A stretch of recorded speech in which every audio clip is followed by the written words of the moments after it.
당신의 삶에 조금씩 스며드는 영화 채널 시네브로 32회 리들리 스콧 감독님의 역사물 특집 제2탄 엑소더스 신들과 왕들입니다. 와. 퍼펙트합니다. 예. 연습을 좋았어. 연습을 좀 해야겠어요. 입에 잘 안 붙는데. 그러게요. 아무튼 뭐 우선은 2014년작이고요. 리들리 스콧 감독님의 엑소더스 그리고 부제가 붙는데요. 신들과 왕들입니다. 혹시 여러분 그 엑소더스의 뜻을 아시는 분 있으신가요? 대탈출 아닌가요? 네 맞아요. 그 대규모의 사람들이 떠나는 것을 대탈출이고 그게 엑소더스라고 하는데 그 성경에서 우리 창세기 다음에 출애굽기를 엑소더스라고 한다고 그래요. 그 영어 이름 자체가 네, 출애굽기를 영어 이름으로 바꾸면 엑소더스라고 합니다. 출애굽기가 더 이상해요. 그쵸. 출애굽기는 무슨 뜻이에요? 나갈 출이죠. 애굽이 이집트예요. 아. 이집트에서 나가는 이야기입니다. 맞아. 탈 이집트기. 탈 이집트. 그 말이 맞는 것 같아요. 맞습니다. 애굽을 예전에는 이집트를 애굽으로 불렀나 봐요. 그 영화에서 나온 것처럼 그 모세가 히브리인 40만 명을 이끌고 애굽 즉 이집트를 탈출시키는 그 대탈출을 의미한다고 생각하시면 됩니다. 되게 직설적인 제목이었네요. 네네. 맞아요. 매우 직설적이죠. 그 우선은 이 영화가 보신 분은 다 아시겠지만 블록버스터의 냄새가 많이 나거든요. 정말 다양한 인물들도 많이 등장하고 하지만 이 영화의 핵심 주인공은 딱 누가 뭐라고 해도 그 크리스찬 베일의 모세스라고 나오는데 모세스 그리고 조엘 엘저튼이 연기한 람세스가 나옵니다. 두 분은 이제 형제로 나오거든요.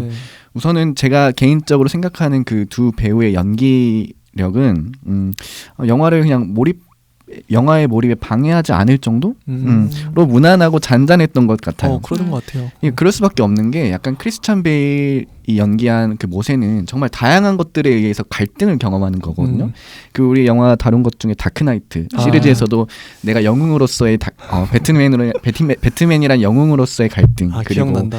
브루스 웨인이라는 사람으로서의 갈등을 겪으면서 약간 좀 뭔가 어두우면서도 그런 복잡한 심정을 연기했잖아요. 맞아요. 이 점에서도 좀 내면의 어떤 경계에서 굉장히 갈등하는 부분들을 과하지도 그렇다고 너무 부족하지도 않게 잘 표현했다고 생각이 들었습니다. 그러니까 모세의 인간적인 면을 잘 부각시킨 것 같아요. 예전에 같았으면 예전에 똑같은 이런 주제로 다뤘으면은 되게 신적인 그런 걸 더 강조해서 모세를 되게 좀 어떻게 보면 히어로가처럼 다룰 수도 있었을 텐데 이렇게 인간적인 그 갈등 상황을 만들어서 잘 보여준 게 현대적으로 이 출애굽기를 잘 묘사한 게 아닌가 그런 생각이 들더라고요. 그렇죠. 그 사실은 아까 그 킹덤 오브 헤븐에서 그 리들리 스콧 감독님의 종교가 뭔지 퀴즈를 내셨잖아요. 맞아요. 제가 맞힐 수 있었던 이유는 제가 이 영화를 다뤘기 때문에 알 수 있었습니다. 무교가 그냥 거의 확실하다 생각이 들었어요. 그렇기 때문에 맞췄고 근데 선물은 없으니까 있다니까요. 프링글스. 오케이 프링글스 이미 받으셨잖아요. 네, 감사히 먹겠습니다. 아무튼 우선은 뭐 영화 시작 전에 공식적인 질문으로 여러분들은 이 영화 엑소더스 신들과 왕들을 어떻게 보셨는지 궁금합니다. 일단 저는 제가 이제 모태 신앙인으로서 제일 궁금했어요. 저도. 30년 가까이 나름 이제 하나님을 믿는다고 고백하는 신앙을 가진 사람으로서 이 영화를 이제 봤는데 저는 되게 신선했어요. 왜냐면 이미 이제 제가 성경을 통해서 무수히 많은 목사님들의 설교를 통해서 알고 있는 내용이에요. 근데 이 문자로 된 거를 성경에서는 그 되게 짤막한 분량이거든요. 1장, 2장, 뭐 2장 정도 되려나? 그 분량을 이 영상으로 옮겼다는 것 자체가 저한테는 일단은 1차적인 충격이고 예전에 제가 이집트 왕자라는 애니메이션을 봤을 때도 기억이 나는데 그때랑 이때랑은 또 다른 것 같아요. 근데 이걸 어떻게 묘사하느냐도 중요하지만 여기서 이제 하나님을 꼬맹이 그 어린애로 표현하잖아요. 그것도 저한테 되게 신선했어요. 어떻게 보통 하나님은 저기 뭐 하늘에서 천둥 치면서 들리는 어른의 그 목소리, 그 근엄한 목소리로 나오거나 잘 안 나오거든요. 이제 사람으로 묘사가 안 되는데 사람으로 묘사가 되더라도 성인 남성으로 보통 묘사가 돼요. 근데 이렇게 꼬맹이 남자애로 근데 하나님이 좀 투정 부리는 것 같기도 하고 좀 그런 느낌이 들잖아요. 그 뉘앙스가 너무 좋았고 그리고 모세의 그런 인간적인 갈등 그런 것도 전 되게 해서 오히려 그 킹덤 오브 헤븐보다 전 엑소더스를 더 재밌게 봤어요. 그런 맥락에서 좋았어요. 종교를 갖고 계시니까 네. 보는 시각이 좀 신선했을 수도 있겠다. 그래서 그런 것 같아요. 저는. 네, 알겠습니다. 이프님은 전 종알못인데요. 네, 종알못이고 되게 정말 특이하게도 저는 이걸 극장에서 봤었기 때문에 아, 진짜? 학교 다닐 때 아무 생각 없이 시간 맞아서 본 극장 영화였는데 이게 이거더라고요. 그때는 모르고 봤었어요. 근데 보니까 기억이 새록새록 나더라고요. 근데 그 당시 저는 지금보다 더 종알못이었고 정말 아무것도 모르고 봤었는데 그 10대 재앙이 오잖아요.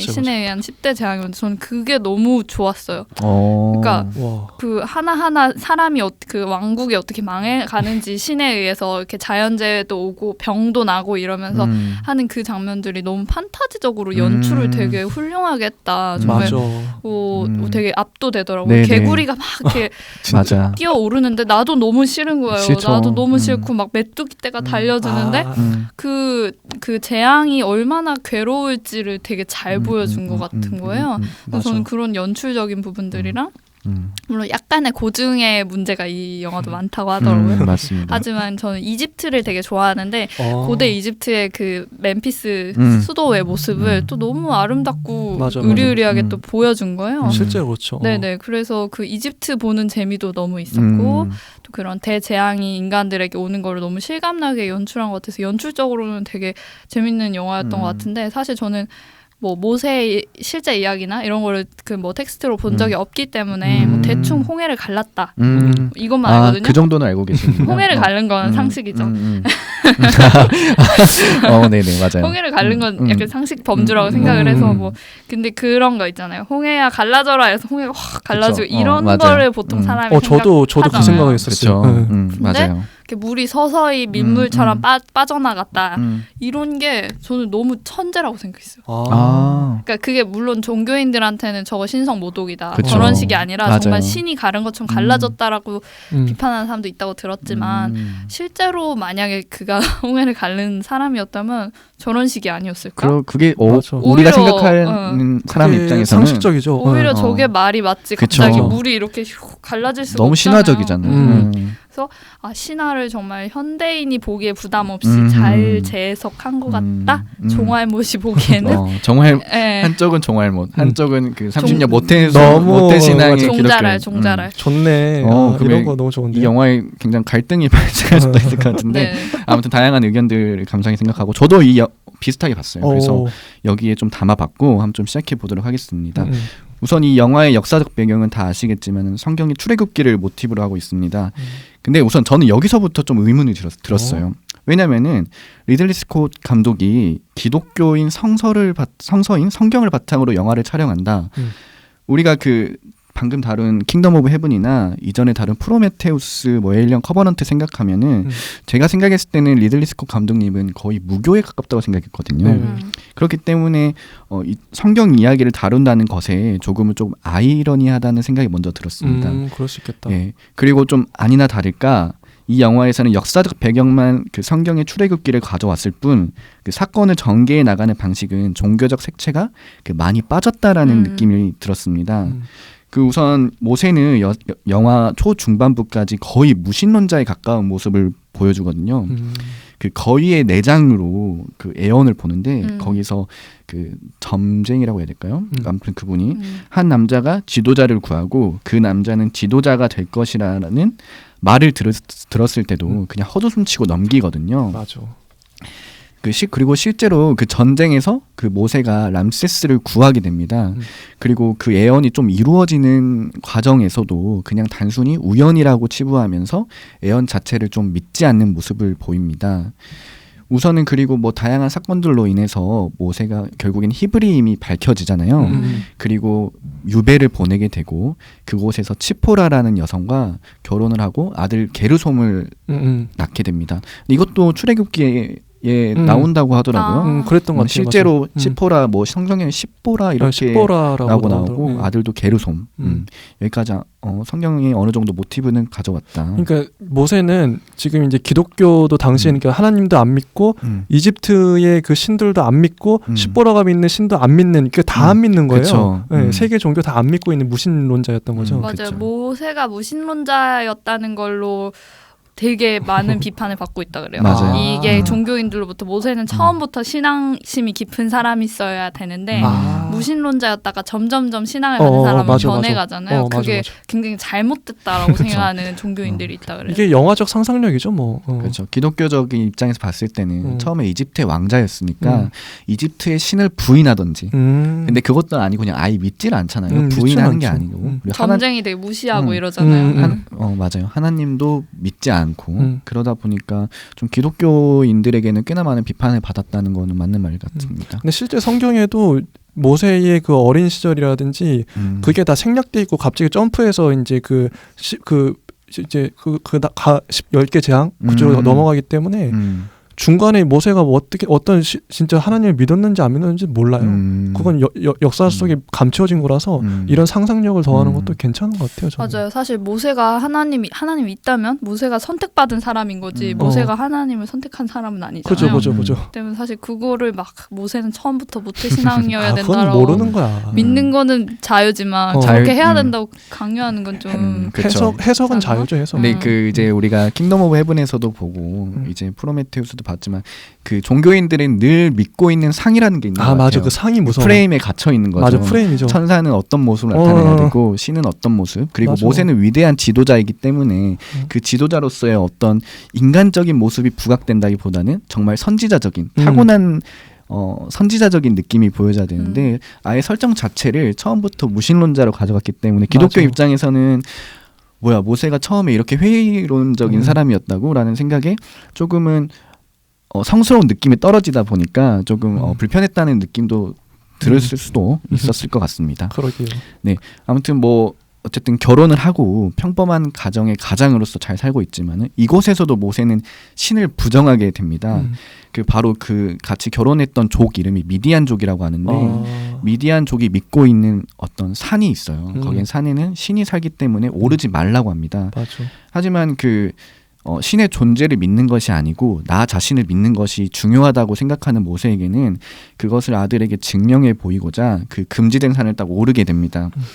그리고 그 과정에서 양을 쫓아 올라가잖아요. 예. 그 과정에서 산사태에 휩쓸려 가지고 이제 뭐 모세가 보는 진짜 신을 목도하게 되거든요. 하지만 좀 이때부터가 조금 문제가 생기는 거예요. 일반 사람들이 생각하는 신의 모습과 좀 많이 다르게 비춰집니다. 절대적이고 약간 성스러운 신이라는 이미지를 갖고 있어야 함에도 약간 신이 마주한 순간 자체부터 영화 분위기가 조금 어둡고 음산한 분위기를 가져가거든요. 그리고 또 색다른 부분 아까 말씀하신 것처럼 신이 아이라는 점이에요. 진짜 아니 신이 진짜 하나님 우리 전통적인 상이라 그러면 신이 나왔을 때 뭔가 하늘에서 빛이 내려오고 뭔가 밝은 분위기에 뭐 그 성스러운 음악이 들려오고 종교적인 음악 그래야 될 것 같은데 되게 어둡고 막 공포 영화 같은 분위기에 꼬맹이가 갑자기 나와가지고 자기 얘기를 한단 말이죠. 그렇죠. 저도 이제 그 잠깐 종교를 믿었던 사람으로 봤을 때 약간 신이 왔다는 것은 어떤 빛과 함께 그런 상 어른 남성의 모습으로 신을 표현할 수가 있다고 생각하는데 원래 그런데요. 근데 굉장히 어린 모습으로 표현하고 그리고 어리지만 또 귀엽지만은 않아요. 그래서 오히려 좀 무섭고 음산한 느낌의 신을 만들어 놓거든요. 그리고 실제로 그 모세가 하산을 하고 나서 깨어나서 그 치포라와 대화라는 장면이 있는데 치포라는 모세에게 그 꼬마는 당신의 상상이다. 신은 꼬마일 수 없다라는 말을 하거든요. 그러니까 산에 신이 있다고 믿는 유신론자인 치포라는 신이 아니라고 하고 평소에 신이 절대 없다고 주장하던 무신론자인 모세는 그게 신이 맞다고 이렇게 주장하는 또 여기서 아이러니가 발생하게 되는 거예요. 저는 그래서 여기까지 봤을 때도 모세가 환각에 빠져서 자기 혼자 혼자만의 상상에 빠진 게 아닐까 그런 생각도 들더라고요. 그러니까요. 저도 이제 모세가 평소에 굉장히 이성적인 사람이라 생각하면은 그 자체를 환상이라고 생각했을 수도 있겠지만은 어떠한 근거로 도대체 그를 신이라고 믿게 되었는지 이거에 대한 좀 개연성이 좀 아쉽다고 우선 생각이 들었어요. 단순히 산에 오르다가 어떤 꿈을 꾼 것으로 해석할 수도 있는데 근데 그게 애가 뭐 이렇게 거의 피라미드처럼 돌을 쌓거든요. 맞아요. 근데 그게 깨어나서 또 보니까 애가 놀고 있는 옆에다 돌이 또 그게 보여요. 그렇죠. 이게 꿈이 아니었네. 그게 되게 나름 개연성이었던 것 같은데. 그러니까 사실은 그 장면도 어쨌든 모세가 밤에 깨어나서 자신의 아들인 줄 알고 가서 아들의 이름을 부르잖아요. 근데 걔가 뒤를 돌아봤을 때는 갑자기 신의 모습으로 나오거든요. 아까 꿈에서 봤던. 근데 그 장면도 뭔가 굉장히 공포스러웠어요. 맞아. 음악도 그렇고 분위기도 그렇고. 맞아. 그러니까 뭔가 전체적으로 리들리 스콧 감독님은 신이라는 것을 조금은 성스럽고 이런 전지전능한 느낌보다는 좀 무섭고 좀 공포감을 계속해서 유도하고 있다는 느낌을 받았습니다. 그리고 또 재밌는 게 저는 이거 보면서 알게 된 건데 모세가 결혼한 아내가 십보라잖아요. 근데 전통적인 그 우리 기독교인 관점에서 보면 모세는 같은 기독교인과 결혼을 해야 유대인과 결혼을 했어야 돼요. 근데 십보라는 완전 이방인이고 하나님을 또 안 믿어.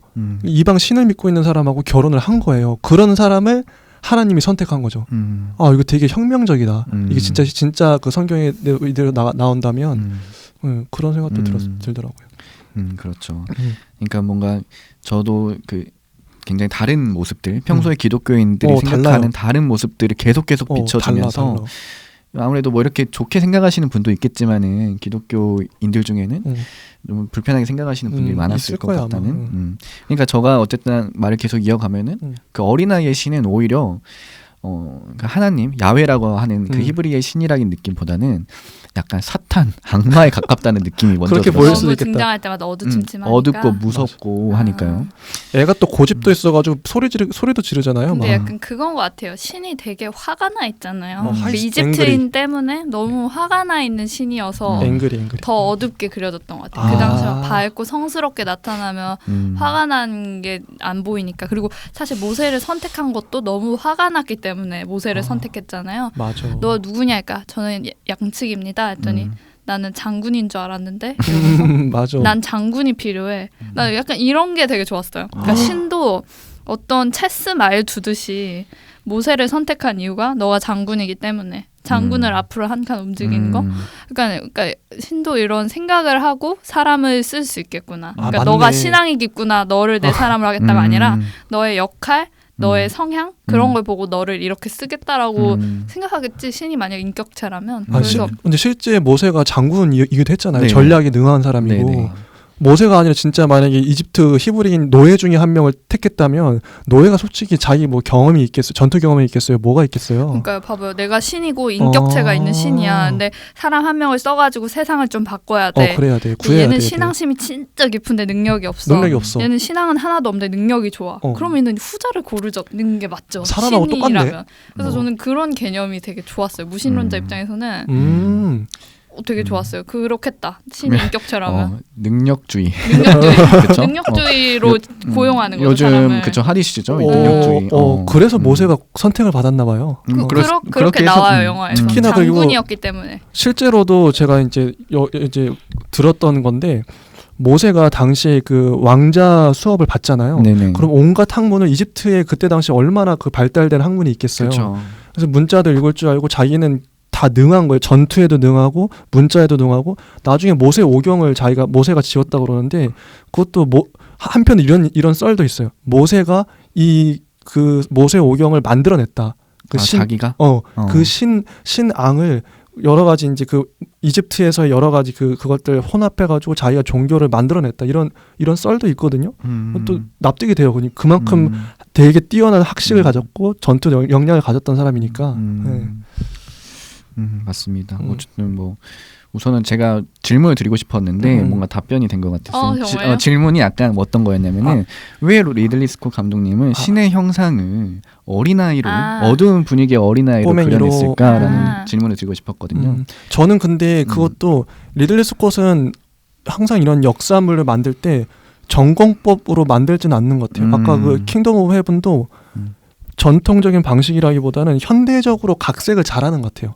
현대인들의 그 성향에 맞게끔 맞아요. 잘 이해할 수 지금 우리가 봐도 이해할 수 있고 납득할 수 있게끔 잘 만들어내는 사람인 것 같은데 지금 이 21세기의 출애굽기를 만든다고 했을 때 그 신의 모습은 어떠해야 하냐? 아이의 모습이 맞는 것 같아요. 저는 좀 더 나아가서 아이가 흑인이면 어땠을까? 아니면 아이가 여성이면 어땠을까? 이런 것까지 나아가는 거죠. 그게 지금 맞잖아요. 지금 우리 세태이 잘 만든 것 같아요. 그래서 그런 맥락에서 맞아요. 그러니까 색다르죠. 근데 이게 약간 논란의 본 사람들 사이에서 논란의 여지가 있는 게 사실 그 아이가 계속 나오잖아요. 그때 이후로 계속 나오는데 맞아. 중간에 모세가 한번 화를 내죠. 더 이상 메신저랑 얘기하는 일 못하겠어. 메신저. 그래서 얘가 메신저냐 아니면 신이냐라는 걸로 논란이 좀 많거든요. 그러니까 신의 메신저인 천사냐 신이냐 논란이 있고 천사라는 거에 해석을 하는 사람도 꽤 많더라고요. 그러니까 걔는 신이 아니고. 맞아요. 그러니까 사실 천사라고 하더라도 그 천사를 생각하는 상이 있잖아요. 근데 어린아이랑 좀 매치가 안 되잖아요. 어두운 분위기의 어린아이다. 날개도 안 달렸어. 근데 그거 너무 스테레오타입이 박히신 거 아니에요? 저는 아이인 거에 대해서 하나도 놀라지 않았거든요. 그래요? 진짜요? 그 어떤 획기적이다라는 생각 아예 못했어요. 내가 너무 상이 그러니까 전통적으로 기독교인들이 그쵸. 그런 상이 있어서 그런가 보다. 신은 신은 갑자기 이런 물병의 모습을 할 수도 있는 거고. 그건 맞는 말이야. 갑자기 어떤 강아지의 모습을 하고 있을 수도 있는 거예요. 강아지가 말할 수도 있지. 그런 거라고 저는 생각을 하기 때문에 사람이 그리는 거잖아요. 맞아. 그렇기 때문에 저는 아이의 모습으로 나온 게 전혀 하나도 놀랍지 않았고. 이것도 재밌다. 또 뭐 도깨비나 이런 거 보면은 신이 막 클럽 다니기 좋아하는 젊은 남자로 나올 때도 있고 막 그러니까, 되게 다양한 형태로 신을 그린단 말이에요. 사람은. 그렇죠. 그게 맞지. 그게 이제 현대인의 해석이죠. 맞아. 현대인 해석이고 사실은 성경에 보면은 보통 천사나 하나님 나올 땐 빛으로 나오고 맞죠. 빛으로 나오기 때문에 뭔가 그 성스러운 이미지를 스스로 그리는 것 같아요. 맞아. 그래서 사실은 뭐 과연 종교에는 누구를 믿는 것인가라는 것에 대한 늘 논란이 있는 거고 맞아. 그것에 대한 문제의식을 던지기도 하는데 종교인들이 반성해야 됩니다. 네. 하나님은 어떤 모습으로도 나올 수 있어요. 맞아요. 신은 사실 형상이 없는 존재인데 인간과 대화를 하기 위해 임시로 형상을 만든 거잖아요. 맞아. 그게 맞아요. 근데 그럼 그 당시 자기가 소통하고자 하는 그 사람에게 가장 잘 먹힐 것 같은 모습으로 형상화해서 나오겠죠. 그러면 모세가 지금 뭐 아들도 있고 이런 상황에서 어린 아이의 모습으로 나타나면 모세가 좀 더 귀를 기울이겠다라는 판단이 있어서 그 형태를 그렇죠. 선택한 게 아닐까요? 신의 뜻이 있겠죠. 이게 맞춤 정장처럼 모세한테 맞춤해서 나타난 거네. 저는 그렇다고 생각해요. 아이의 모습으로 갔을 때 가장 소통하기 쉬울 거라는 판단이 있었기 때문에 그 모습을 선택한 게 아닐까. 아무튼 저는 뭐 기독교를 잠시 믿었던 사람으로서 이 영화는 리들리 스콧 감독님이 종교 모세라는 그 종교적 이야기를 담은 기독교 영화로 만들고 싶지 않았던 것은 확실한 것 같거든요. 그 실제로 그 영화 내에서 아이가 자신의 이름을 기독교의 유일신인 여호와나 야훼로 표현한 게 아니고 한 번도 그런 얘기 안 나오죠. 그냥 I am이라고 말을 합니다. 나는 나다. 나다라고 말을 하죠. 실제 모세한테로 나타났을 때 모세가 이제 물어봤을 때 나는 나다 이렇게 얘기하거든요. 그런가요? 아무튼 그래서 끝까지 이름을 밝히지가 않습니다. 맞아. 그리고 우리가 전에 다뤘던 프로메테우스를 생각해봐도 그 리들리 스콧 감독님 생각하는 신의 모습을 떠올릴 수 있습니다. 프로메테우스에서 신이나 혹은 창조주로 대변되는 그런 모습은 엑소더스에 나오는 그 신과 좀 체형적으로 많이 다르긴 하지만은 제가 느꼈을 때는 상상하는 신의 모습이 아니라 좀 두렵고 낯선 존재로서 좀 받아들여졌던 것 같아요. 진짜 그 연결되네요. 그런 것 같아요. 그러니까 이러한 지점에서 이렇게 우리가 이렇게 많은 이야기가 오고 가는 것처럼 영화에도 많은 노이즈가 발생을 했어요. 우선은 그 무신론자나 그 반기독교인에게는 이 영화가 개봉한다는 말이 들리자마자 헐리우드는 도대체 유대인들에게 돈을 얼마나 받아쳐먹는 건지 라고 하면서 기독교를 그냥 모티브로 하고 나오는 영화에 대해서 비판을 했다고 해요. 그리고 반대로 기독교인들에게는 우선 성경에 충실하지 못한 고증 이것에 대한 문제 그리고 신성치 못한 신의 형상에 대해서 비판이 많았다고 합니다. 그리고 이제 출애굽기에 나오는 가장 대표적인 장면이라고 하면 한 두 가지가 나오는데 그 10개의 재앙하고 홍해바다를 가르는 모습이거든요. 맞아. 근데 이 장면들이 너무 자연의 이치처럼 현실적으로 그려졌다는 것도 비판의 요소로서 자리매김하고 있습니다.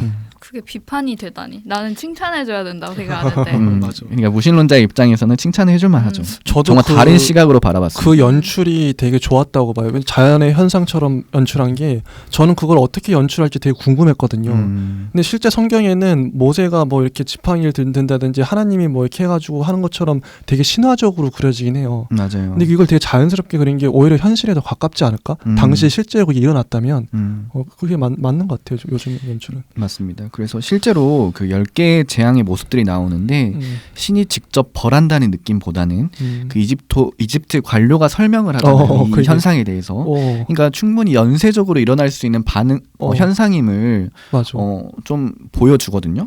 여담으로 간단하게 이게 왜 자연 현상이 될 수 있는지를 먼저 말씀드리면은 그 나일강이 핏빛으로 된 거는 적조 현상으로 해석을 한다고 해요. 그러니까 적조 현상이 되면은 물 속에 그 산소가 부족해지지 않습니까? 네. 그럼 물고기들 다 죽게 될 겁니다. 그러면은 이제 개구리들의 천적인 물고기, 그러니까 개구리의 알을 먹는 물고기가 사라지다 보니까 개구리가 창궐할 수밖에 없다고 해요. 그러면서 도심에 개구리들이 등장을 하게 되는 거고, 하지만 도심에도 물이 없기 때문에 먹을 물이 없기 때문에 개구리들이 죽잖아요. 그러면 죽으면 시체가 아마 부패를 할 겁니다. 그러면 그 부패한 시체에서 이와 파리가 등장을 하게 될 것이고, 당연히 이것은 가축이 난 사람에게 전염병을 줄 수 있는 하나의 요소로서 자리 잡는 거죠. 얼굴에 두드러기 나오고 그러잖아요.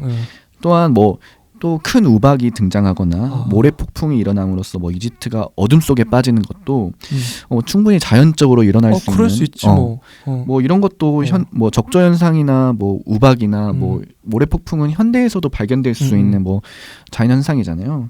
그렇기 때문에 뭐 과학자나 뭐 무신론자들은 이런 것들을 최대한 자연 현상일 수 있다라고 해석하는 경우도 많다고 합니다. 하필 또 그때 당시에 이렇게 집중적으로 일어났던 거지. 그렇죠. 우연히도 이런 게 연쇄작용으로 일어났던 거지. 이게 꼭 신의 어떤 재앙만은 아닐 것이다라는 해석도 있고요. 근데 물론 신화적인 부분이 전혀 없는 것은 또 아니에요. 있죠. 그 이제 10번째 재앙이 이제 양의 피로 그 문이나 문 기둥에 표시를 하지 않는 집에 첫 번째 아들이죠. 첫 번째 아들은 무조건 죽는 그런 재앙을 나오는데, 그건 완전 신화적으로 표현됐잖아요. 신화적일 수밖에 없죠. 그 장면은 또한 영화에서 어둠이 쓱 하고 지나가는 자리에 램프의 불과 어린 아이들이 숨이 꺼지는 모습을 보여주거든요. 맞아. 그러니까 이 부분은 뭐 빼박 그 자연 현상이라고 설명할 수는 없고. 그래서 어떤 사람은 그거에 대해서 이 앞에 있는 그 9가지 재앙은 자연 현상처럼 잘 연출했는데 이 부분이 좀 아쉽다. 너무 신화적으로 표현한 거 아니냐. 이것도 감독이 어쩔 수 없었나 보다. 그게 좀 아쉽다고 하는. 근데 이거 실제 그 출애굽기에서는 그냥 어둠이 찾아왔다라고 표현해놨다고 하지 않아요? 장남이 죽은 건가요? 거기서? 장남이 죽었어요. 장남이 죽어서 실제 죽어요. 이제 맞습니다. 성경에선 죽어요. 그래서 6월절이 나오죠. 맞죠. 그래서 피를 묻히지 않는 어린 양의 피를 묻히지 않는 집에 장손들은 다 죽거든요. 근데 그거를 제가 감독이어도 그거는 어떻게 연출할 수 있죠? 자연현상으로는 안 돼. 설명이 안 돼. 있을 법하게 연출을 해야 된다고 해도. 그래서 뭐 또 이것도 호적을 조사해서 여기 장남이 있나 없나 체크한 다음에 여기 장남 있다 이렇게 할 수는 없잖아요. 그래서 뭐 이걸 역사적으로 설명을 좀 드리자면은 이렇게 해석하는 사람도 있어요. 뭐 히브리인들과 이집트인의 어떤 이제 갈등으로 인한 생긴 전쟁으로 인해서 수많은 그 뭐라고 해야 될까, 남자들이 죽었다, 이것을 기록적으로 이렇게 표현했다는 말도 있습니다. 실제랑 좀 다르게 표현했구나. 그 말이 되는 게 사실 장남을 전쟁에 출전시키라는 법이 만약 있었다면 장남만 다 죽었겠죠. 말이 될 수도 있겠다. 그렇기 때문에 어쨌든 간에 근데 영화에서는 어쨌든 신화적으로 표현했거든요. 그러니까 이러한 부분들이 아마 이 영화가 흑과 백 혹은 종교와 자연 현상으로 분명하게 나뉘지 않게 만든 것 같더라고요. 그리고 또 이제 출애굽기의 대표적인 장면이라고 할 수 있는 그 홍해를 가르는 장면. 그렇죠. 그리고 여러분들이 혹시 이전에 홍해의 바다를 가르는 모습은 이제 종갱부터 먼저 말씀해 주세요. 저는 어떻게 보이셨나요? 그게 이집트 왕자라는 애니메이션을 보면 제가 기억은 잘 안 나죠. 그때는 모세가 지팡이를 치니까 보통 우리가 상상하는 것처럼 지팡이를 치니까 바다가 벽을 이루면서 딱 갈라지는.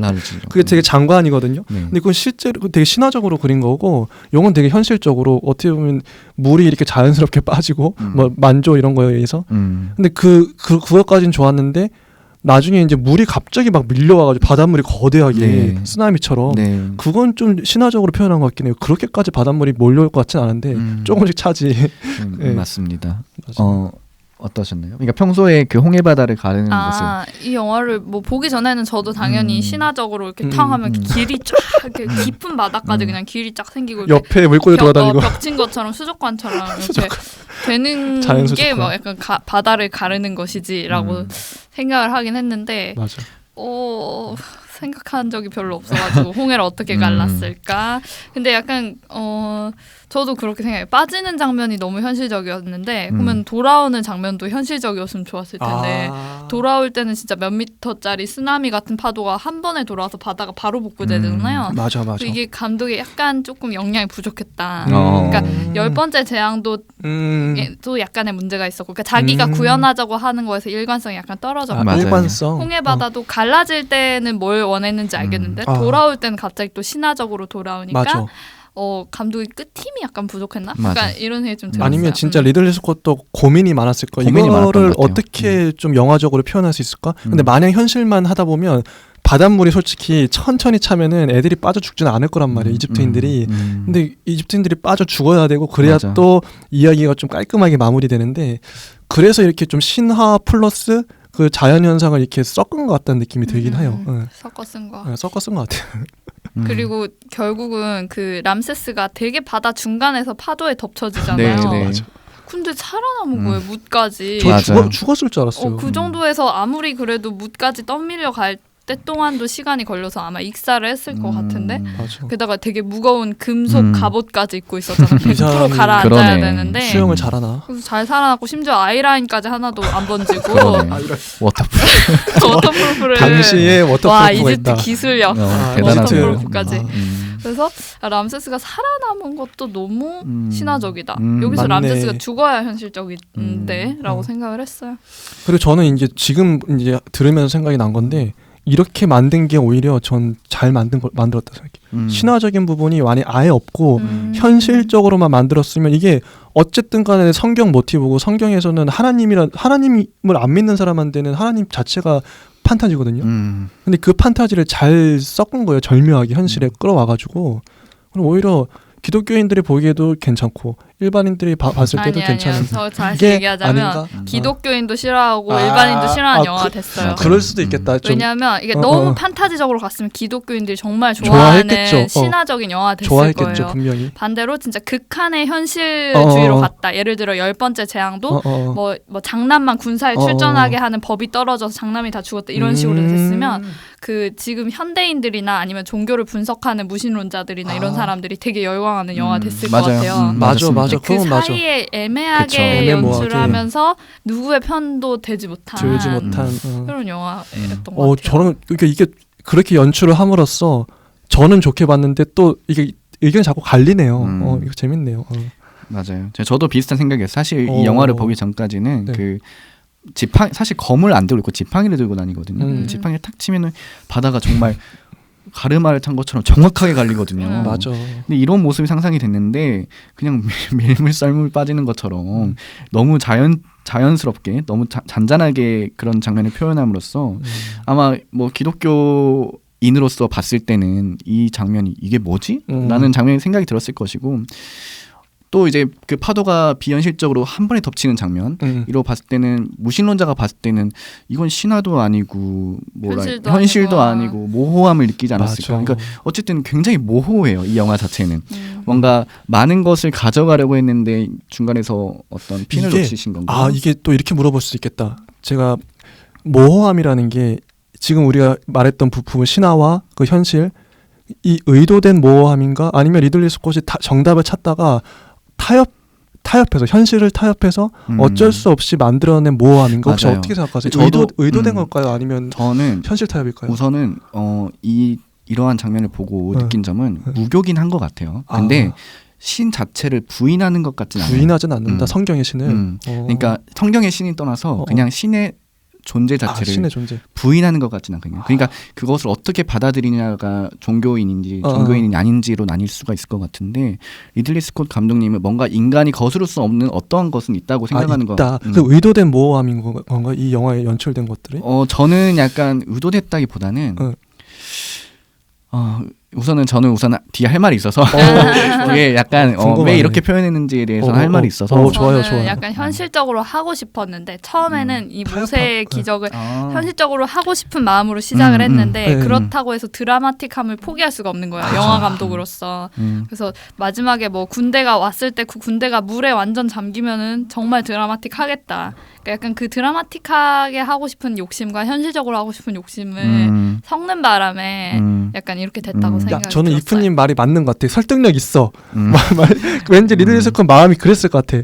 진짜 그런 것 같아. 맞습니다. 네. 어쨌든 출애굽기의 가장 큰 볼거리이자 뭐 신의 전지전능함을 가장 잘 드러낼 수 있는 그 10가지 재앙과 홍해 바다를 가르는 사건을 그 리들리 스콧은 비교적 좀 모호하게 어느 한쪽 편에 들어가지 않게 모호하게 설정함으로써 저는 우선은 단순히 느끼기에는 이 영화가 종교 이야기를 하는 건 절대 아닐 것이다라는 생각이 들었습니다. 맞는 것 같아요. 뭐 신앙심을 북돋기 위해서 이런 건 아니에요. 그런 건 절대 아니에요. 이런 건 아니에요. 절대 아니고 그리고 그 우선 어린아이 형상을 하고 있는 신이 나오는데 이 히브리 신이 영화에서 10가지 재앙을 내리거든요. 근데 그 우선은 10가지 재앙을 내리는데 여러분들이 보실 때 이 히브리 신이 재앙을 내리는 이유가 좀 납득이 가시던가요? 일단은 목적은 그거죠. 이 신은 이집트 히브리인들을 자기를 믿는 히브리인들을 탈출시키기 위해서 이집트인들을 괴롭히면은 못 살겠다 그래서 내보낼 거 아니에요. 지금 실제로도. 근데 그걸 위해서 이집트인들을 괴롭히는 건데 못 살게 구는 건데. 근데 저는 그래서 한편으로는 이게 좀 신이 부당하다고 느낀 점이 뭐냐면 잘못한 거는 그 위정자들이잖아요. 특히나 왕이 그 사람들을 못 나가게 막는 거잖아요. 근데 이집트인들이 전체가 왕만 치는 게 아니라 신이 진짜 정당하다면 이집트 왕만 괴롭혀가지고 내보내면 되는데 이집트인 전체 그럼 백성들이 무슨 죄예요? 이집트인들이 이집트인들은 그냥 그 나라에서 태어난 것밖에 없고 살아가는 것밖에 없는데 이집트인들을 통째로 싸잡아서 괴롭힌단 말이죠. 맞습니다. 네. 근데 또 한편으로 또 드는 생각이 뭐냐면 제가 일제시대가 갑자기 생각나더라고요. 이 영화를 보면서 우리는 그 일제시대 때는 일본인들 통째로 한국인들이 봤을 때는 미울 거 아니에요. 근데 실제로는 그 일왕 당시에 일왕이 나쁜 거고 그 일본의 군사들 특히 군사가 다 나쁜 게 아니라 그 위에 있는 그 실제 명령할 수 있는 사람들이 나쁜 거지 일본 국민들이 무슨 죄가 있겠어요. 그 사람들은 뭐 죄가 어쨌든 근데 일본 국민이란 이유로 이제 어떻게 보면 당시에도 히로시마 원자폭탄이 떨어져가지고 그렇게 막 이게 이런 것들이 그러면은 이런 논리라면은 신의 논리라면은 이집트 백성 이집트인으로 태어난 것 자체가 죄가 그렇죠. 말 그래서 죄가 되는 거예요. 신이 이렇게 되면 정당한 건가?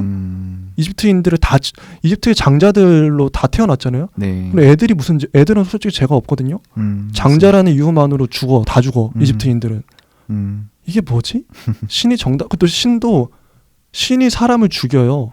그리고 죄 없는 그 물고기를 다 물고기도 생명인데 물고기를 다 죽고 사람도 고통을 당하고 근데 그게 어쨌든 그 목적을 위해서 신은 이렇게 막 하는 건데 400년 동안 얘네들이 억압받지 않았냐 히브리인들도 고통받지 않았냐 그러면은 이것도 논리가 웃긴 게 어떤 그 백성이 40년 동안 압제를 받았어요. 아니 뭐 하여튼 몇십 년 동안 그런데 똑같은 식으로 갚아줘야 돼.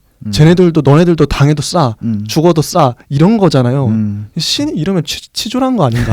거기서 묘사된 맞아요. 왜 이렇게 치졸하고 왜 이렇게 생명을 함부로 다 죽이지? 좀 납득이 안 가더라고요 상식적으로.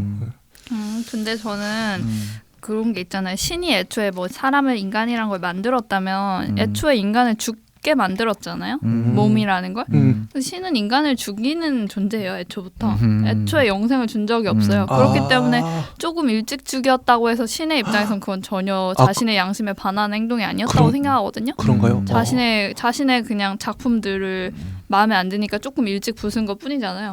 그래서 그렇기 때문에 저는 신이 인간을 죽인다 그런 게 그래서 신이 어떻게 이렇게 치졸하냐 막 이렇게 볼 수는 없을 것 같아요. 그럼 애초에 영생을 살게 만들었어야지. 늙고 병들게 만들어 놓고 그거 애초부터 말이 안 되잖아요. 그렇기 때문에 그런 논리에 의해서는 별 문제는 없는 것 같고 다만 이제 왜 이렇게 지혜롭지 못할까? 그러니까 만약에 정말 목적이 그 고통받고 있는 히브리인들을 빼내서 가나안으로 돌려놓는 게 목적이라면 맞아. 얼마든지 지혜로운 행동을 많이 할 수 있잖아요. 네네. 예를 들어 그 사이에 성벽을 막 무너뜨리 가지고 뭐 그 사이에 벽을 쳐서 이집트인들이 못 찾아오게 한 다음에 자신이 현현해서 지금 빨리 가나안으로 가자. 뭐 이런 식으로 하면 엄청 쉽게 할 수도 있는 거잖아요. 근데 뭐 굳이 막 계속 술을 체스 두듯이 어때? 요래도 가만히 있을 거냐? 어때? 요래도 그렇죠. 가만히 있을 거냐? 요래도 점점 화만 돋구고 람세스 화만 돋구잖아요. 강도를 높이죠 점점. 그래서 약간 지혜롭지 못하다. 그러니까 화가 나서 인간을 죽일 수 있다 생각해요 저는. 그렇다 생각하는데 방법적으로 너무 맞아요. 그 방법이 최선이었나. 하나님은 전지전능하다고 하는데 방법의 수 10가지 수를 더도 게임에 겨우 승리하는 거예요. 따지고 보면은. 저도 비슷한 생각인데요. 우선은 첫 번째는 잔인하다는 생각이 좀 들고 잔인하죠 확실히. 좀 무능하다는 생각도 같이 들었습니다. 그러니까요. 우선은 그 극 중에서 그 모세가 그 어린 신과 그 마주 보면서 본인이 이런 말을 하거든요. 함께 자란 사람들의 고통을 지켜보는 것이 어렵다. 그러니까 그런 말처럼 9개의 재앙이 너무 지나친 복수 같다고 생각을 하는 지나치다. 거예요. 특히 그 10개의 재앙으로 가장 많이 피해를 보는 것은 아까 말씀하셨다시피 그 파라오나 그 상급 관료가 아니고 민간인들이거든요. 민간인이죠. 그러한 장면이 극단적으로 나온 장면이 어디냐면 이집트 민간인도 그렇고 그 이집트 그 파라오가 그걸 또 히브리인들한테 복수를 해요. 복수를 하죠. 히브리인들도 그러니까 하나님이 재앙을 내림으로 인해서 히브리인들도 죽어나는 거예요. 맞습니다. 서로 이집트인들도 못 살겠고 히브리인도 죽어나는 거예요. 그렇죠. 그러니까 미래를 볼 수 있는 신이라면은 충분히 그 람세스가 굴복하지 않고 복수를 할 수 있는 것임을 알 수도 있었을 텐데 왜 그렇게 사랑하는 히브리인들에게 왜 이렇게 피해를 극단적으로 주면서까지. 그리고 본인이 그냥 당장 사람을 죽일 힘이 있다면 그냥 람세스부터 군인들을 싹 다 죽여버렸으면 됐잖아요. 그러면은 끝나버리는. 그럼 깔끔하네. 근데 계속 민간인을. 그렇죠. 그러니까 이러한 장면이 극단적으로 보여지는 게 그 이집트 백성들이 결국에는 곡식이 다 떨어져가지고 그 배고픔을 못 이겨서 그 곡식 창고를 털게 되는 장면이 나오거든요. 맞아. 결국에는 그 죽이는 람세스가 활을 쏴서 병사들 동원해가지고 활을 쏴서 다 죽이게 됩니다. 맞아. 또 결국에는 그 10번째 재앙으로서 그 람세스의 아들이 갑자기 죽게 됩니다. 그리고 그 장면을 이어서 이집트에 있는 일반 백성들의 아이들이 죽는 장면도 보여주거든요. 맞아. 그리고 그를 안으면서 슬퍼하는 그 부모의 모습을 연결하면서 아마 단순히 리들리 스콧 감독님이 이 장면을 괜히 넣은 것 같지는 않습니다. 그러니까 우선 이 영화의 제목이 엑소더스, 단순히 엑소더스가 아니고 엑소더스 신들과 왕들인데요. 그러니까 리들리 스콧 감독도 아마 이집트의 신과 히브리의 신의 어떤 전지전능함의 대결로서만 이야기를 그리고 싶진 않았을 것이고 단순히 그 인간들의 싸움, 그러니까 모세와 람세스 간의 복잡한 감정 싸움이나 칼과 창을 맞대는 그런 인간들의 처절한 전투로서만 이야기를 그리고 싶지 않았던 것 같아요. 그렇기 때문에 여기서 모호함이 발생하는 것 같아요. 신의 전지전능함, 인간의 무력함, 이게 겹치고 얽히고 설키다 보니까 여기서 좀 뭔가 모호함이 발생하는 것 같아요. 그리고 또 갑자기 생각난 건데 이게 10가지 재앙이 그냥 재앙이 아니라 제가 예전에 목사님한테 들었던 건데 그런 거예요. 이집트인들이 믿고 있는 신들 있잖아요. 그 강물의 뭐 악어 신이라든지 개구리 신이라든지 그 신들 하나하나를 10가지 심판이 신들 이집트의 기존의 신들을 다 심판했던 거라고 맞아요. 하더라고요. 개구리 신, 악어 신, 그리고 뭐 가축의 신, 그 실제 소를 이렇게 숭배하는 그리고 해가 어두워지는 그 해 이집트인들이 또 해를 또 신으로 이렇게 했었는데 맞아요. 그게 어두워지는 거는 해의 신을 심판한 거예요. 모든 신들을 다 하나씩 쳤던 거죠. 하나님은 그런 식으로도 해석을 할 수 있다고 그런 해석도 저도 봤어요. 그게 있더라고요. 그래서 신들끼리도 붙은 거고 왕들끼리도 붙은 거잖아요. 그래서 그쵸. 신들과 왕들. 맞습니다. 맞아. 그래서 그렇다면은 도대체 이 영화에서 감독이 말하고 싶은 메시지는 무엇인가 이런 생각을 했는데 저희 다 셋 다 공감하는 거는 이 영화가 어떤 갈피를 못 잡았다. 어떤 되게 모호한 지점이 너무 많다. 저는 또 하나를 또 짚어내고 싶은 게 그거예요. 처음에는 모세가 그 민병대를 조직해서 자력으로 자기 백성들을 구해내려고 해요. 하나님 도움 없이. 하나님 때문에 거기 가긴 했지만 막 그 활 쏘는 훈련도 시키고 그러잖아요. 네네. 실제 이제 테러도 가고 그리고 왕한테도 이제 좀 위협을 혼자 가가지고 그 왕실에 가가지고 람세스한테 칼로 위협을 하고 근데 자력으로 했던 게 실패래요. 그러니까 하나님이 또 나서서 내가 할 테니까 넌 그냥 지켜보기만 해. 그러니까 하나님이 10가지 재앙을 막 순서대로 내린단 말이죠. 그래서 저는 여기서 이제 실제 그래서 성경의 메시지는 뭐냐면 사람의 인간의 힘으로 할 수 없고 하나님의 힘으로 온전히 구원해냈다. 이걸 강조하려고 이제 출애굽에서도 그랬던 것 같은데 그럼 실제 그러면은 그 리들리 스콧도 그걸 강조한 건가? 모세의 힘으로 어쩔 수 없고 하나님이 구해냈다. 네, 리들리 스콧 무신론자인데 그거를 강조하고 싶은 그거는 무신론자이기 때문에 네. 이 영화에 대해서 신화적으로도 너무 자연적인 현상으로도 가져가지 않았잖아요. 모호하게 가져갔는데 그러니까. 그래서 이게 굉장히 좀 무슨 말을 하고 싶었던지가 굉장히 복잡하더라고요. 메시지가 저는 오히려 여기서 신의 힘보다 인간의 힘이 얼마나 중요한지를 말하고 싶었던 게 더 큰 것 같은데. 맞아요. 그 말도 맞죠. 네. 네. 그러니까 모세가 결국은 그 산길 비탈길을 택한 이유도 자기가 그 예전에 사막에서 헤맬 때 거기서 이제 우유를 한번 얻어 먹다가 유목민한테 유목민이 이 길이 가장 바다로 가는 빠른 길이다라고 말을 해줬던 자기의 지식이 있었잖아요. 맞아. 그 지식이 있었기 때문에 그 길을 택해서 간단 말이에요. 근데 그 길이 생각보다 너무 험난해서 중간에 신에게 물어봐요. 이 길이 맞습니까? 전 제가 어디 있는지 모르겠습니다. 했을 때 신이 답을 안 해주거든요. 근데 그냥 가요. 그냥 자기 그 들었던 지식과 그냥 그 감에 의존해서 결국 가서는 또 신의 힘이 또 더해지긴 하지만 중간중간에 모세 본인만의 선택들이 되게 많이 있었거든요. 맞아. 신이 그렇게까지 자세하게 가이드를 주지 않았어요. 길은 이 길로 가라. 이런 얘기를 해준 적이 없었기 때문에 저는 좋게 얘기하자면 신과 인간의 콜라보. 신과 인간이 콜라보해서 네. 이뤄낸 프로젝트. 맞는 것 같아. 이거 같기도 하고 그만큼 신과 대등할 만큼 인간의 그런 자유의지나 그런 것들도 되게 위대하다. 이런 얘기도 볼 수 있었어요. 또 마지막 장면에서도 이제 모세가 이렇게 10계명을 새길 때도 신이 이제 그 모세를 난 네가 좋아. 왜냐면 너는 나하고도 이제 좀 대등하게 얘기할 수 있잖아. 이런 뉘앙스로 말하거든요. 네. 그것도 맞는 말 같아요. 그래서 콜라보레이션이 맞는 것 같기도 하네요. 것 같아요. 우선은 저는 개인적으로 느꼈을 때 이 영화에는 신과 사람이 동시에 등장하고 그 인간은 그 쉽게 뭐 이해하거나 받아들이지 못하는 신과 어떻게 보면 자연의 섭리로도 해석할 수 있는 이야기들이 나오잖아요. 모세는 진짜 신하고 계속 싸우네요. 뭔가 좀 신한테 대들기도 하고 잘 안 따르기도 하고 맞습니다. 그렇게 묘사되네요. 그러니까 아까도 말씀드린 것처럼 그 이집트에서 일어난 현상들이 어떻게 보면 신의 재앙이라도 해석할 수 있지만은 자연의 섭리로도 해석할 수 있어요. 이 영화를 보면은 그러게요. 어쨌든 중요한 건 뭐냐면요, 인간이 거스를 수가 없다는 점이에요. 그러니까 그렇기 때문에 이 리들리 스콧은 이 영화에서 다양한 기적들을 과연 이게 신의 기적인지 자연의 섭리인지 정확히 표현을 하지 않았고 맞아. 결국에는 그 안에서 겪는 인간들의 다양한 모습들을 표현을 한 거죠. 그걸 보여주고 싶었나? 우선은 결론적으로 이 영화의 최종 승자를 어떻게 보면은 모세라고 할 수 있거든요. 모세와 히브리의 신입니다. 그리고 패자로 볼 수 있는 람세스가 그가 믿는 신인 히브리 신을 인정하는 장면이 나오는데요. 그게 10번째 재앙으로 인해서 아들이 죽게 되잖아요. 람세스의 아들이. 그러면서 모세와 마주하게 됩니다. 마주하면서 자기 죽은 아들을 감싸면서 이런 말 하거든요. 이것이 너희가 믿는 신이냐? 아들을 죽이는 살인자가 그렇지. 어떤 미친놈이 그를 숭배하는 거지라고 화를 내요. 그러니까 람세스 입장도 이해가 돼요. 네, 그렇죠. 사실 람세스도 이전의 재앙들은 잘 믿지 않았어요. 자신의 신이 말하는 것들, 그러니까 자신의 점쟁이들도 다 죽여버리잖아요. 목에 매달아가지고. 맞아.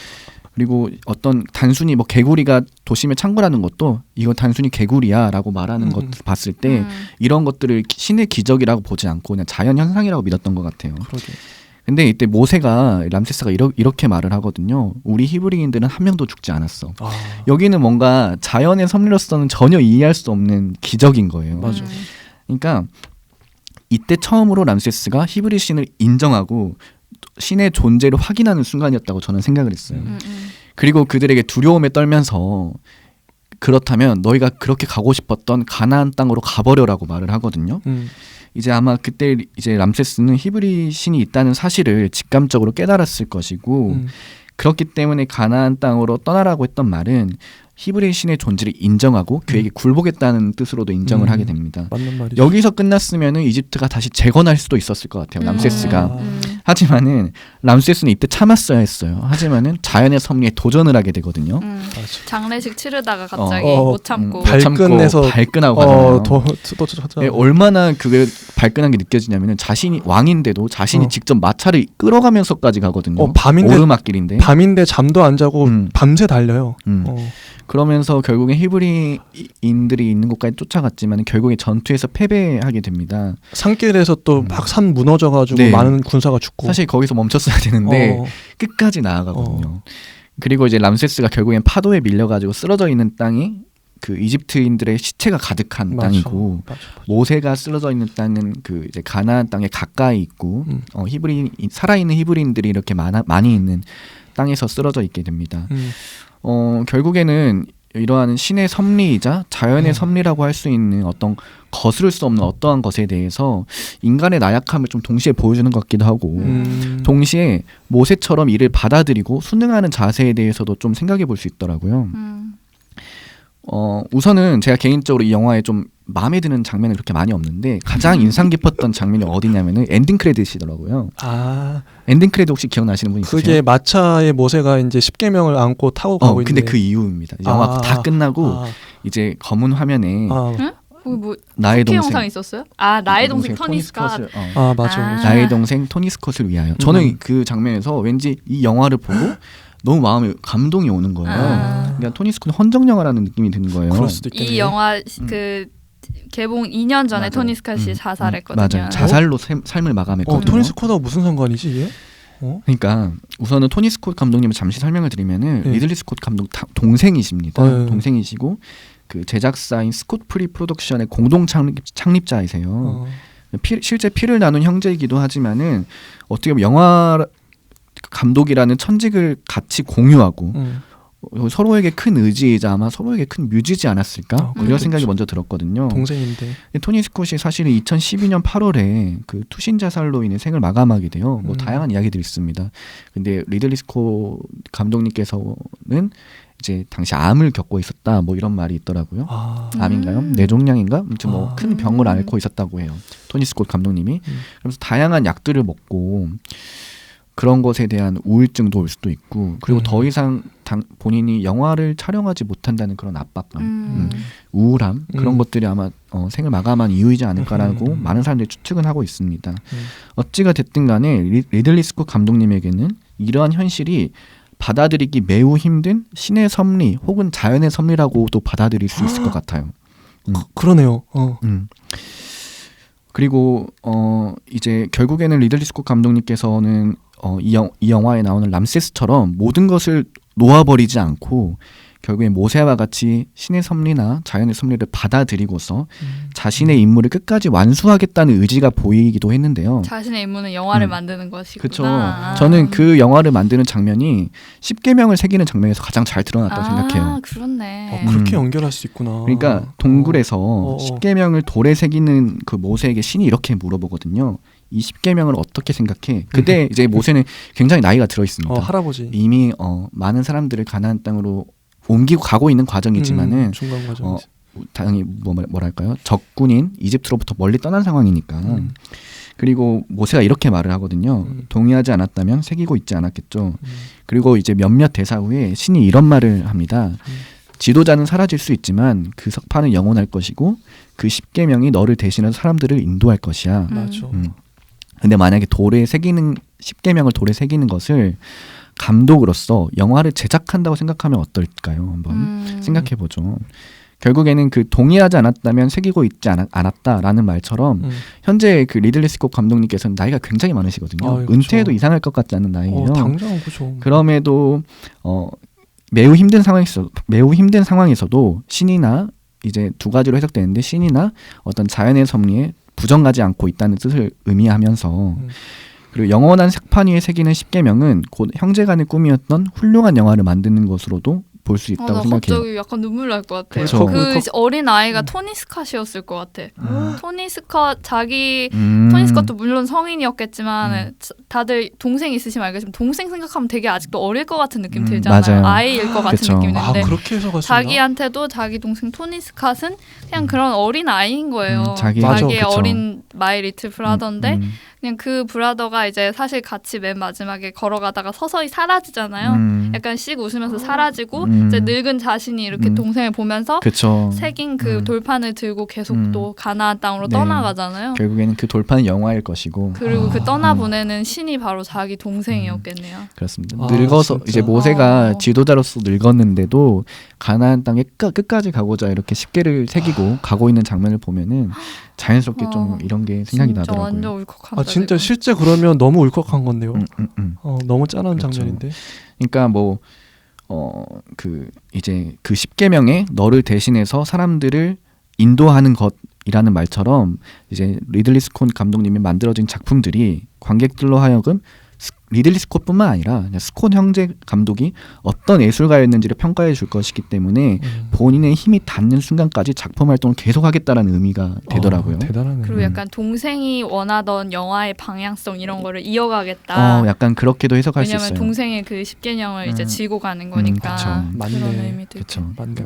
올해 리들리 스콧 감독님 83세 정도신데 왜 그가 아직까지도 작품 활동을 계속하고 있는지는 동생의 목까지 다 하고 있어서 아마 10계를 새기는 모세처럼 동생이 못 따고 떠난 꿈을 마저 새기고 있는 건 아닐까 그럴지도 모르겠다 라는 생각을 했습니다.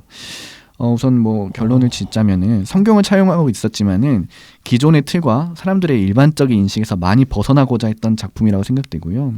그렇기 때문에 몇몇 부분에서 개연성이 떨어진다든지 어떤 모호한 지점들이 많이 발생했던 것 같습니다. 맞아요. 하지만 그 스콧 형제가 실제로 어떤 사이였는지는 정확히 모르겠지만은 이 영화의 람세스와 모세스 사이의 그 애증의 관계처럼 보이는 형제가 나오거든요. 그 멀리 유배를 떠나는 상황에서도 그 자신의 형인 모세가 죽지 않게끔 자신의 칼을 이렇게 넣어서 살려준 것처럼. 람세스도 그냥 밉상이지만은 않아요. 좀 정이 가더라고요. 그렇죠. 어떻게 보면은 토니 스콧 감독님과 리들리 스콧 감독님께서 같은 형제이지만은 사실 영화 감독이라는 경쟁을 해야만 하는 관계이기도 하고 라이벌 관계이기도 하고 늘 평단에 비교를 당할 수밖에 없는 현실이에요. 사실은 형 동생이니까.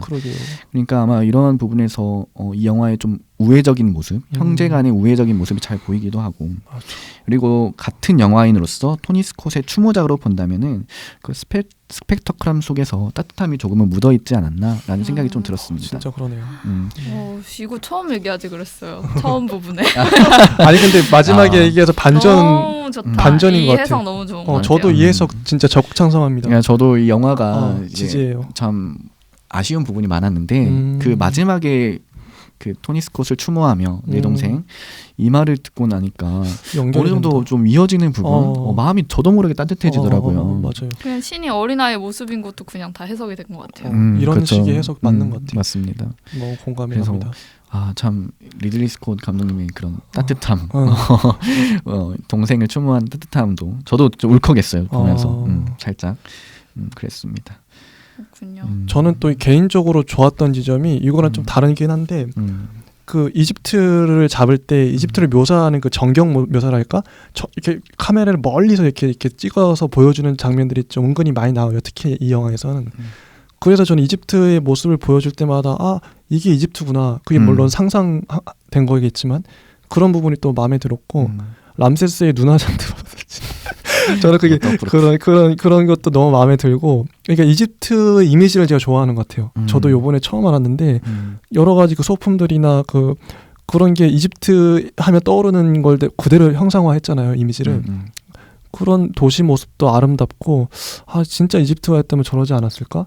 그게 하나고 좋았던 지점이, 또 하나는 그 원래 성경에 이건 고증의 문제일 수도 있는데 성경에서는 모세의 실제 형이 아론인데 네. 성경에서는 아론이 말을 잘하는 걸로 나와요. 그래서 아론하고 모세는 말을 잘 못해요. 그래서 하나님의 대리자는 모세인데 아론하고 둘이 이제 가는 거예요. 그 왕한테 계속 나아가요. 그것도 낮에 아침에 주로 나가거든요. 왕한데. 근데 여기 이 영화에서는 아론의 역할이 거의 없어요. 실제하고 다른 거예요. 그 고중상으로.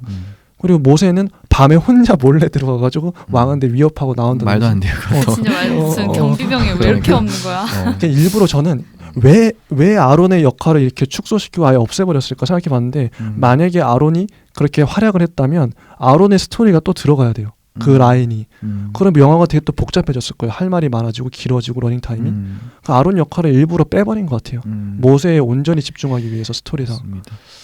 그 정도 이제 생각이. 진짜 형제도 있는데 가짜 형제와의 얘기를 그렸구나. 지금 문득 그 토니 스컷이랑 이복 형제인가요? 혹시 그렇진 않나요? 그러지 않을 거예요. 진짜 이런 맥락 맞네요. 진짜 형제 아론이 있는데 아론 얘기를 일부러 빼면서까지 모세 이야기. 가짜 형제와의 오해를 더 그리는. 근데 이제 왜냐면은 이제 영화에서도 보면은 지도자와 지도자거든요. 람세스와 모세는 왕과 왕이에요. 진짜 왕들의 전쟁. 그런데 우선 토니 스콧과 리들리 스콧 감독도 보면은 그냥 같은 영화 감독으로서 지도자 같은 영화 감독이잖아요. 그러니까 이런 직업관을 같이 공유하고 있는 게 람세스와 모세스이기도 하고. 진짜 그러네. 또 아론과 그 모세로서 영화를 풀어나간다면은 우선 출애굽의 그 스토리 라인이 정확하게 이해도 되지 않을 뿐만 아니라 너무 형 동생이 돼버린 그러니까 좀 뻔해지는 거죠. 그리고 그렇죠. 그렇게 돼버려서 네 그런 것 같습니다. 그러니까 뭐 저도 그 좀 토니 스콧 감독님의 추모작이라고 생각하면은 이런 모호함, 그러니까 아마도 그런 비보를 들었을 때 본인의 동생이 자살했다는 비보를 들었을 때는 신이 있다면은 내 동생을 이렇게까지 극단적으로 몰아야 했을까라는 의구심도 들었을 것이고. 근데 원래는 우리가 알다시피 무신론자시잖아요. 하지만 신의 존재 자체는 믿고 싶지 않았을 것이고. 그러니까 굉장히 이런 것들에 갈등이 많았을 것 같아요. 이때 작품 시기를 보면은. 그래서 이 영화도 이렇게 모호하게 그려지지 않았을까라는 생각이 들었습니다. 확실히 여기까지 보고 나니까 리들리 스콧이 제일 잘하는 거는 역사물이 맞는 것 같아요. 맞아요. 현대물, 뭐 SF 이런 것도 뭐 중박은 겠지만 저는 역사물에 가장 특화된 감독이 맞습니다. 아닐까. 왜냐면 본인도 기사작이 기사작이죠. 기사작이를 받기도 했고 그런 유럽식의 그런 역사물을 다루는 데 있어서 되게 우아한 사람인 것 같아요. 우아하게 그런 것들을 잘 다루는 사람이라고 생각해서 저는 그의 역사물들은 다 좀 썸즈업을 드리고 싶고. 맞습니다. 그래도 여기도 역시 그의 특유의 역사물 클리셰를 계속 반복해하는 게 조금은 아쉽긴 했어요.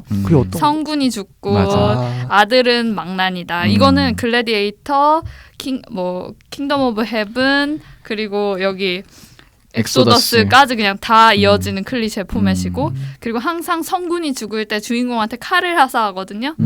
예를 들어 킹덤 오브 헤븐도 칼을 주죠. 고프리가 칼을 주고 죽고 엑소더스도 왕이 칼을 주죠. 네. 칼을 서로 지켜줘서 칼을 주죠. 그 글래디에이터도 사실 왕이 뭐 막시무스한테 준 건 아니지만 뭐 그때 그 프록시모 상인한테 칼을 준 게 있어요. 그러니까 선왕이 칼을 주었다. 그리고 주인공은 망나니 같은 그 성군의 아들을 죽이거나 해치고 이제 평화를 되찾았다. 리들리 스콧식의 역사물 클리셰가 너무 이제 맞아. 딱 눈에 보여서 진짜 그러네. 이 부분은 약간 식상하다. 이제는 좀 약간 식상하다. 더 이상 성군은 그만. 망나니 아들도 그만. 하지만은 너무 재밌었어요. 저는 그 역사물들이 비주얼이 너무 훌륭해요. 맞습니다. 오히려 근데 전 지금 말씀해주신 클리셰가 리들리 스콧만의 인장이 될 수 있겠다. 이 감독만의 특징으로도 걸어낼 수도 있겠다는 생각이 드네요. 이게 부정이든 긍정이든 자기가 갖고 있는 어떤 상을 영화에 투영해서 만든 거일 테니까 전 좋게 보이네요. 아무튼 그랬던 것 같습니다. 알겠습니다. 토니 스콧 해석은 정말 그 프레임을 다 깨버리는 상상도 못했어요. 전혀 이런 해석이 나올 수 있구나. 아니 근데 뭐 이제 그렇게 보시는 분들이 있더라고요. 토니 스콧 감독의 추모작으로도 볼 수 있다. 이 형 동생 사이라는 게 충분히 가능한. 아무튼 뭐 그렇고요.